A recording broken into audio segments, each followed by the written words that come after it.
students, welcome to Physics Orbit Plus, a channel where we focus on physics learning.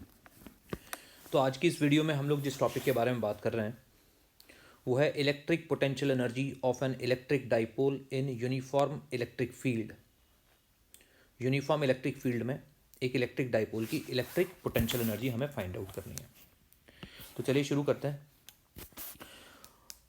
To find out this, सबसे पहले हम लोग क्या कर रहे हैं, एक यूनिफॉर्म इलेक्ट्रिक फील्ड दिखा रहे हैं।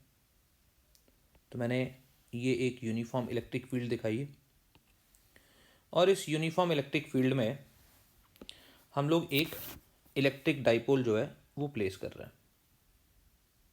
तो ये मैंने एक इलेक्ट्रिक डाइपोल दिखाया जिसका ये नेगेटिव चार्ज सेंटर है और ये उसका पॉजिटिव चार्ज सेंटर है।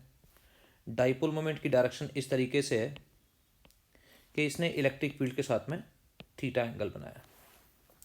तो wish to find out electric potential energy, but before we find out this electric potential energy, सबसे पहले हम लोग फाइंड आउट करते हैं difference in the electric potential energy once the orientation of this dipole is changed from this angle to some other angle. ठीक है, तो वो बाय डेफिनेशन हम लोग कैसे फाइंड आउट करते हैं। It is written that delta UE, the difference in the electrostatic potential energy of the dipole, is written as negative of work done by the field in changing the orientation of this dipole in this field। या अगर मान लिया मैं इसके ऊपर net torque zero रखूं by applying some other external torque in such a way that the net torque acting on the dipole is equal to zero, तो हम लोग इसको ऐसे भी लिख सकते हैं work done because of external agency. पर अगर हम ऐसा लिख रहे हैं तो ऐसा ध्यान रखना पड़ेगा कि change in the kinetic energy of rotation of the dipole shall be equal to zero. Fine. तो इस केस में अगर मान लिया मैं जो फील्ड की वजह से टॉर्क लग रहा है उसको लिखूं तो हमने पुरानी वीडियोस में देखा है। तो this is written as what, P into में ई साइन ऑफ थीटा। ये जो फील्ड का टॉर्क है ये चाहेगा कि ये जो डाइपोल है वो क्लॉकवाइज डायरेक्शन में रोटेट करे। पर अगर मान लिया मैं इसके एंगल को चेंज करना चाहता हूं from theta to theta plus d theta in such a way that the angle is changed from theta to theta plus d theta and that too keeping the kinetic energy of rotation of the dipole to be constant, तो मुझे एक external torque लगाना पड़ेगा और वो जो external torque लगेगा वो फील्ड के टॉर्क के बराबर होगा, परंतु उसकी जो डायरेक्शन होगी वो फील्ड के टॉर्क से अपोजिट होगी। तो इसका मतलब एक्सटर्नल टॉर्क भी हमें क्या करना पड़ेगा, P E sine of theta ही लगाना पड़ेगा। तो अब अपन क्या कर रहे हैं, सबसे पहले we will find out small amount of work done by this external torque in changing the angle by d theta in anti clockwise direction. तो वो कैसे लिखा जाएगा, एक्सटर्नल टॉर्क कितना है और इसका डॉट प्रोडक्ट एंगुलर डिस्प्लेसमेंट के साथ में। अब चूंकि इन दोनों की जो डायरेक्शन है वो सेम है, both are in the anti clockwise direction, तो this is written as what, external torque कितना और साथ में एंगुलर डिस्प्लेसमेंट कितनी है। फाइन।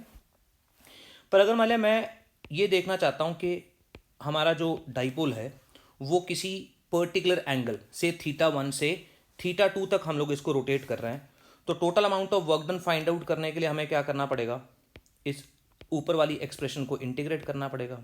तो मैं एक्सटर्नल टॉर्क की वैल्यू इसमें डाल देता हूं, that is P E sine theta, integration with respect to angle ही कर रहे हैं हम लोग, और एंगल कहाँ से कहाँ कर रहे हैं, थीटा 1 से थीटा 2 कर रहे हैं। तो हमारा जो इंटीग्रेशन है वो क्या बनेगा, पी इंटू में ई कॉन्स्टेंट है, साइन का इंटीग्रेशन माइनस कॉस होता है तो कॉस ऑफ थीटा लिख दिया। इंटीग्रेशन की लिमिट कहाँ से कहाँ है, थीटा 1 से थीटा 2 है, और जब मैं इसके अंदर लिमिट्स इंसर्ट करूँगा तो एक्सटर्नल टॉर्क की वजह से जो वर्क डन होगा that will be written as P E cos of theta 2। वैसे तो माइनस माइनस प्लस हो जाना चाहिए, but I am writing it specially in this form that minus of minus P E cos of theta 1. So this will be the amount of work done by the external torque in changing the orientation of this dipole from θ1 to θ2. और इसी को हम लोग क्या लिख रहे हैं, we are writing this as the change in the electric potential energy of the dipole. तो I am writing this is what, u at θ2 minus में u at θ1 which is equal to minus of PE cos of θ2 minus में minus of PE cos of θ1. ये difference आया है. तो हम जानते हैं कि अगर absolute potential energy find out करनी है, एब्सोल्यूट मतलब किसी पर्टिकुलर एंगल पे ये डाइपोल हमारा इलेक्ट्रिक फील्ड में रखा हुआ है और हमें उसकी पोटेंशियल एनर्जी फाइंड आउट करनी है, तो सबसे पहले हमें क्या डिफाइन करना है, जीरो डिफाइन करना है.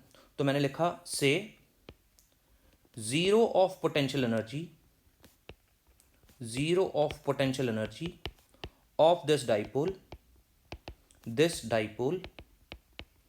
is taken at theta is equal to 90 degree.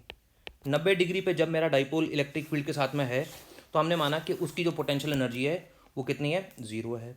और किसी पर्टिकुलर एंगल पे मेरे को पोटेंशियल एनर्जी एब्सोल्यूट जो है वो फाइंड आउट करनी है. तो ठीक है, एक काम करते हैं फिर, θ1 की वैल्यू कितनी ले लेते हैं, that is equal to 90 degree. जिस जगह पे हम लोगों ने जीरो माना है उसको इनिशियल एंगल मानते हैं. और θ2 जो है that is what, some other angle. तो अगर मान लिया मैं ये दोनों वैल्यूज ऊपर वाली एक्सप्रेशन में लिखता हूं तो this will be written as what, u at theta minus में u at theta is equal to 90 degree is equal to minus of PE cos of θ2 की जगह पे कॉस ऑफ थीटा माइनस में minus of PE cos of 90 degree. अब cos 90 कितना होता है, zero होता है. इसका मतलब ये एक्सप्रेशन जीरो के बराबर हो गया. और potential energy theta is equal to 90 degree पे हम लोगों ने जीरो मानी है तो इसका मतलब ये भी जीरो हो गया. तो इसका मतलब u at an arbitrary angle theta is written as minus of PE cos of theta. अब चूंकि डाइपोल मोमेंट और इलेक्ट्रिक फील्ड जो है वो दोनों वेक्टर क्वांटिटी है तो साथ में कॉस थीटा लगा हुआ है, तो इसका मतलब हम इसको ऐसे भी लिख सकते हैं minus of P dot E.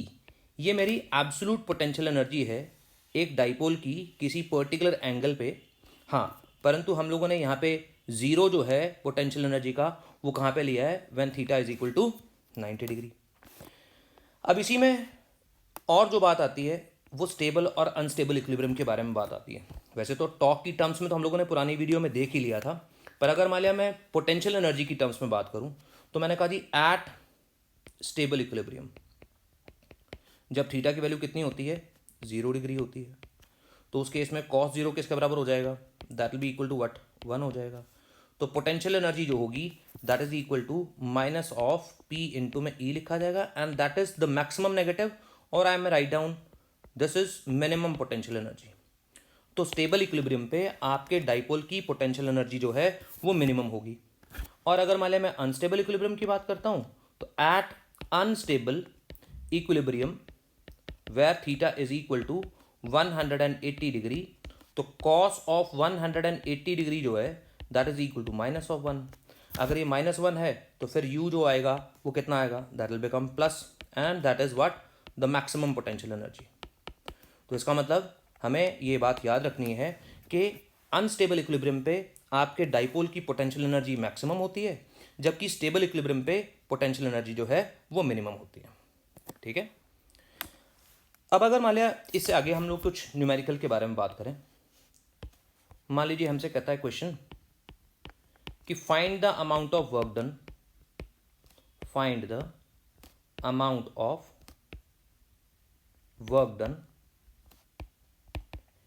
In rotating the dipole, rotating the dipole from stable equilibrium to unstable equilibrium. आपका डाइपोल जो है वो पहले किस में पड़ा है, स्टेबल इक्विलिब्रियम में पड़ा है, और हमें क्या करना है, उसको अनस्टेबल इक्विलिब्रियम में ले जाना है. मीन्स क्या है ज़रा देख लेते हैं.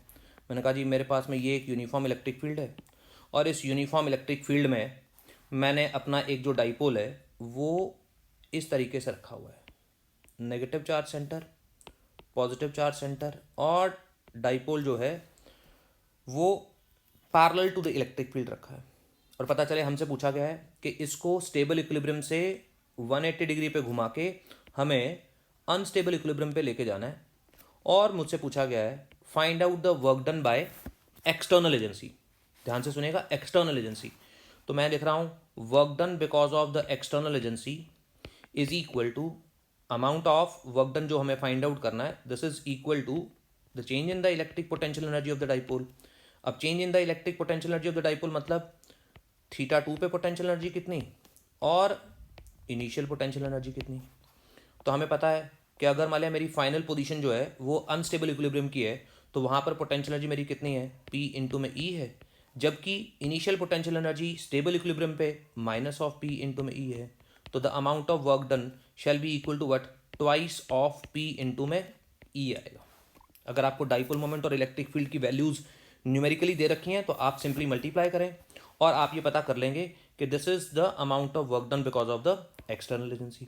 परंतु अगर मान लिया यही कहता कि भाई मुझे एक्सटर्नल एजेंसी की वजह से नहीं फाइंड आउट करना है, मुझे तो फील्ड की वजह से वर्क डन फाइंड आउट करना है, तो फील्ड की वजह से वर्क डन फाइंड आउट करना तो हम जानते हैं this is equal to negative of change in the potential energy. तो negative of change in the potential energy आएगा, तो यहाँ पर मेरा आंसर जो है वो minus of twice of PE आएगा। तो आपको स्टेटमेंट में इस बात का ध्यान देना है कि आपसे वर्क डन फील्ड की वजह से पूछा गया है या एक्सटर्नल एजेंसी की वजह से पूछा गया है।